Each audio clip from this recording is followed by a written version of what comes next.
गेल्या काही दिवसांपासून देशभरात गाजत असलेल्या अयोध्येतील राम मंदिरात झालेल्या कोट्यवधी रुपयांच्या घोटाळ्याबाबत मनसे प्रमुख राज ठाकरे यांनी भाष्य केलं. हिंदू आपल्या मंदिरांना लुटतायत का असा सवाल राज ठाकरेंनी केला.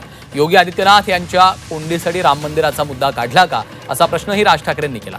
अमित शहा फक्त पंतप्रधान पदाचं स्वप्न पाहतायत असं राज ठाकरेंनी पोस्टमध्ये म्हटलेलं आहे.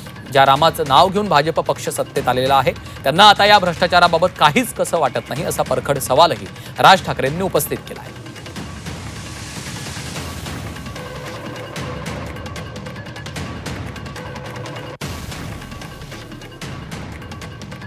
भारतातल्या अनेक मंदिरांची हीच कथा आहे.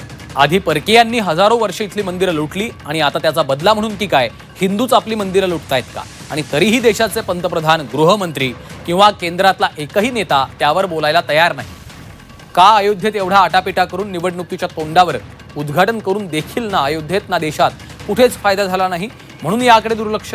अर्थात नेहमीप्रमाणे यामध्ये पण शहा यांचं राजकारण सुरू आहेच. उत्तर प्रदेशामध्ये पुढच्या वर्षी विधानसभेच्या निवडणूक आहेत. त्यावेळेस हा मुद्दा स्वपक्षातले योगींचे विरोधक नक्की उचलतील. मग यातून योगी आदित्यनाथ यांची आपोआपच कोंडी होईल. झालंच तर त्याचं काहीसं नुकसान होईल आणि त्यांच्या पंतप्रधान पदाच्या महत्वाकांक्षांना आपोआपच खीळ बसेल. ही एक शक्यता जरी असली तरी सध्या भारतीय जनता पक्षात पुढे कोण यावरून जो सुप्त संघर्ष सुरू आहे त्याचे पडसाद कुठेही उमटताना दिसू शकतात. अगदी खासदार आमदार फोडाफोडीपासून ते मंदिरांपर्यंत.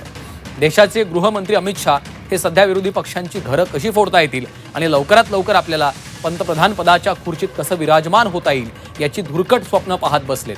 म्हणूनच रामाच्या गृहात काय घडतंय याला त्यांच्या लेखी काही किंमत असण्याचं कारणच नाही.